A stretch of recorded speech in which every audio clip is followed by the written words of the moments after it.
아멘. 우리 하나님께 영광의 박수를 올려드리겠습니다.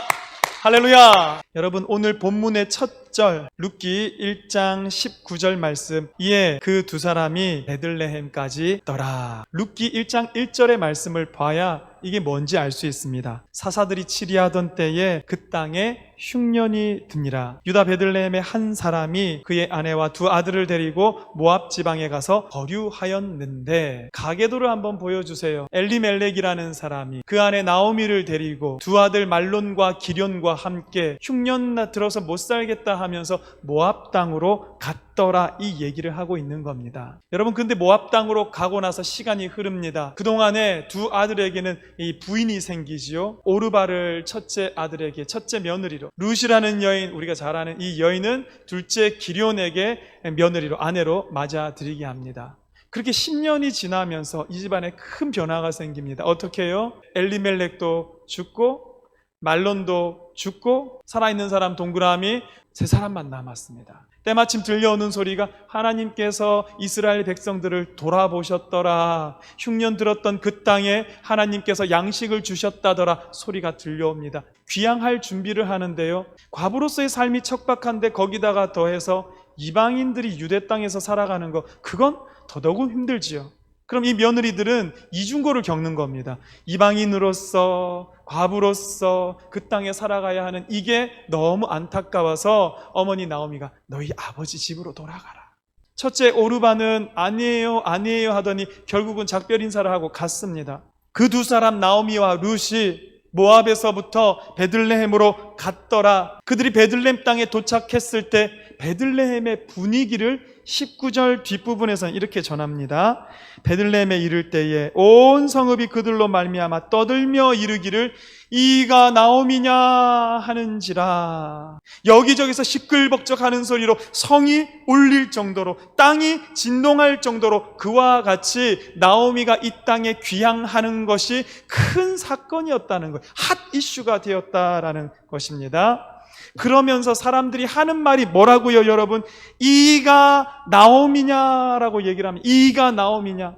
그 얘기를 듣다가 나오미가 뭐라고 얘기를 하냐면 20절입니다. 나오미가 그들에게 이르되 나를 나오미라고 부르지 마라. 이제는 나를 마라라 불러라.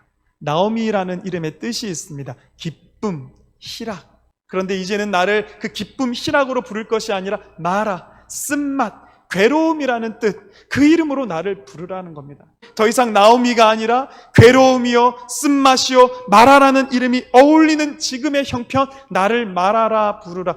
여러분, 이 말이 어떻게 들리십니까? 회개하는 거예요. 이는 전능자가 나를 심히 괴롭게 하셨음이니라. 내가 풍족하게 나갔더니 여호와께서 내게 비어 돌아오게 하셨느니라. 여호와께서 나를 징벌하셨고 전능자가 나를 괴롭게 하셨거늘 내가 벌 받는 거라는 거예요. 내가 죄를 저질렀다는 거예요. 농경사회에서 흉년이 걸리면 죽을 수밖에 없는데 살 길을 찾아서 떠났던 게 뭐 그리 큰 잘못이라고 지금 자기의 죄를 자백하고 고백하는 것일까?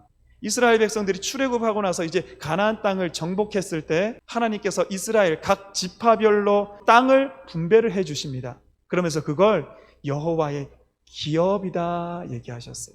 유업이다, 유산과도 같이 하나님께서 주셨다라는 거예요. 그런데 그 땅을 흉년이 왔다라고 떠났다라는 건 뭐냐 하면 하나님의 품을 떠난 것이기 때문에 그것이 하나님께는 죄가 되었다는 거죠. 그 죄를 전능자요 여호와께서 치셔서 내가 이와 같이 고통을 당하고 있습니다. 자기 죄를 시인하고 자기 죄를 고백하고 오늘 하고 있는 것이 나오미의 회개의 기도였다라는 것입니다. 그럼에도 불구하고 갈 곳은 베들레헴 공동체밖에 없습니다. 그 땅에 온 그 순간부터 나오미와 룻을 품에 안으시고 돌보시기를 시작하는 그 이야기가 오늘 룻기의 이야기인 겁니다. 이 불쌍한 두 여인을, 그러나 죄로부터 돌아온 이 여인을 하나님께서 어떻게 구원하시냐가 룻기의 이야기인 거예요. 그들이 보리추수 시작할 때에 베들레헴에 이르렀더라. 보리추수 시작할 때는요, 이스라엘 땅에 이 양식이 제일 풍부할 때입니다. 우연히 그 시간에 오게 되었을까요? 아니요. 하나님의 인도가 시작된 거예요. 어떻게 죄로 말미암아 영적으로 몰락해버린 이 가문을 하나님께서 다시 일으켜 세우시는가? 여러분, 베들레헴 공동체 안에 무슨 일이 일어나는지 이제부터 함께 볼 겁니다. 먼저는 하나님께서 그들의 굶주림을 회복시키기 시작합니다. 지금 과부 두 사람이에요. 땅도 없고 재산도 없고 재주도 없고 살 길이 막막합니다. 모압 여인 루시 나오미에게 이르되 원하건대 내가 밭으로 가서 내가 누구에게 은혜를 입으면 그를 따라서 이삭을 좀 줍겠나이다 하니 나오미가 그에게 이르되 내 딸아 갈지어다 하매. 여러분, 근데 여기서 이삭 줍기라는 게 나옵니다. 우리는 이삭 줍기를 불쌍한 사람들에게 선행을 베푸는 것 이런 것이라고 생각하기가 쉬운데 아니에요. 자비가 아니에요. 이건 하나님의 명령이었어요. 율법이 규정하고 있는 명령이라는 거예요. 어디에 나옵니까? 레위기 19장 9절 10절 너희가 너희의 땅에서 곡식 거둘 때에 너희 밭 모퉁이까지 다 거두지 말아라. 또 내 떨어진 이삭 줍지 말아라. 떨어진 건 놔둬라. 10절입니다. 포도원 얘기는 똑같습니다. 내 포도원의 열매를 다 따지 말아라. 포도원에 떨어진 열매도 줍지 말아라. 여러분, 왜 이렇게 시키는 건데요? 가난한 사람과 거류민을 위하여 버려놔라. 나는 너희의 하나님 여호와이니라. 하나님 명령이라는 거예요. 근데 이 룻에게 누가 은혜를 베풀어 주는가 보았더니 베들레헴 사람들, 베들레헴 공동체가 이 룻에게 은혜를 베풀어 주었더라라는 것입니다. 그래서 여러분 17절 18절 보십시오. 룻이 밭에서 저녁까지 줍고 그 주운 것을 떠니 보리가 한 해밭쯤 되는지라. 18절 그것을 가지고 성읍에 들어가서 시어머니에게 그 주운 것을 보여주고 그가 배불리 먹고 남긴 것을 내어서 시어머니에게도 같이 드리고 배불리 먹고. 여러분, 이 일이 언제까지 계속됩니까? 23절 보리 추수와 밀 추수를 마치기까지 이삭을 주우며 그의 시어머니와 함께 거주하니라. 베들레헴 공동체가 어떤 데인지 여러분 아시겠습니까? 아무것도 먹고 살 길이 없었던 이 막막한 두 과부를 베들레헴 공동체는 하나님 명령에 순종함으로 말미암아 그들이 먹고 살 길을 열어준 공동체라는 거예요. 여러분, 먹고 사는 게 다가 아니죠. 죄로 말미암아 영적으로 몰락해버린 가문이 다시 살아나야 하는데 이 일도 하나님께서 베들레헴 공동체 안에서 이루고 계십니다. 여러분, 오늘 주인공은 룻이 아니에요. 베들레헴 공동체입니다. 그들은 어떤 사람들이었는가?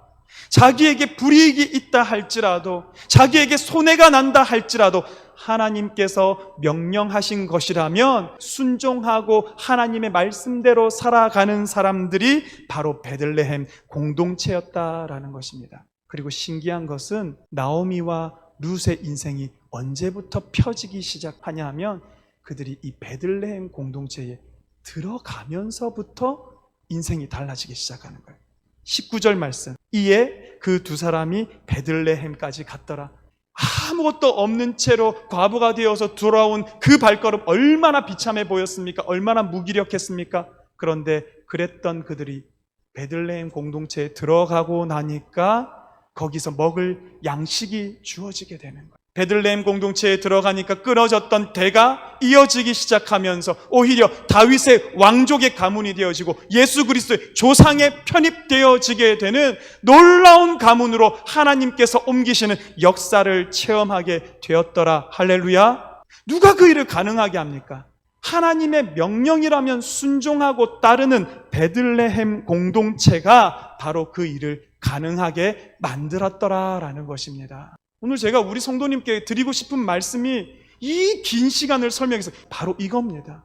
우리가 저 베들레헴 공동체 되면 안 되겠냐라는 겁니다. 말씀이라면, 명령이라면 내가 그것을 온전히 순종하며 따라갈 때에 우리 창동교회 공동체 안에 들어온 죽어가던 영혼이 살아남을 있게 되는 역사가 있을 줄 믿으시길 바랍니다. 우리 안에 영이 지쳐가는 영혼들이 있다면 영적으로 다시 살아남의 역사가 있는 그 공동체, 창동교회 공동체 되기를 주님 이름으로 축원합니다. 얼마 전 새벽 예배 때 기도하는데요, 하나님께서 제 속에 자꾸만 한 단어를 생각나게 하셨어요.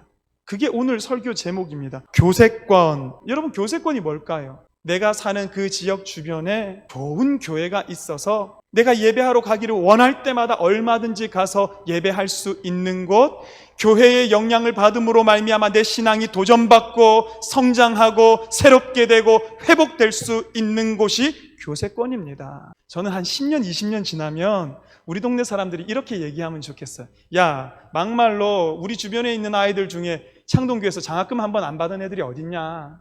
야, 우리 동네에 있는 사람 가정들 중에서 교회 도움 안 받은 데가 어디 있어? 이런 얘기들이 이 동네 주변들 속에서 나와지기를 간절히 바랍니다. 여러분, 그게 교세권이에요. 교회의 영향을 받고 하나님을 알게 되고 믿음이 자라나게 되고 믿음이 커가게 되고 사망에서 생명으로 옮겨지는 역사가 일어나는 교세권, 사방 백리에 이르기까지 우리 모든 성도님들 함께 힘을 내시고 꿈꾸시고 나아가실 때에 하나님 기뻐하시는 이 사명 감당하는 우리 모든 성도님 되실 줄 주님 이름으로 축원합니다.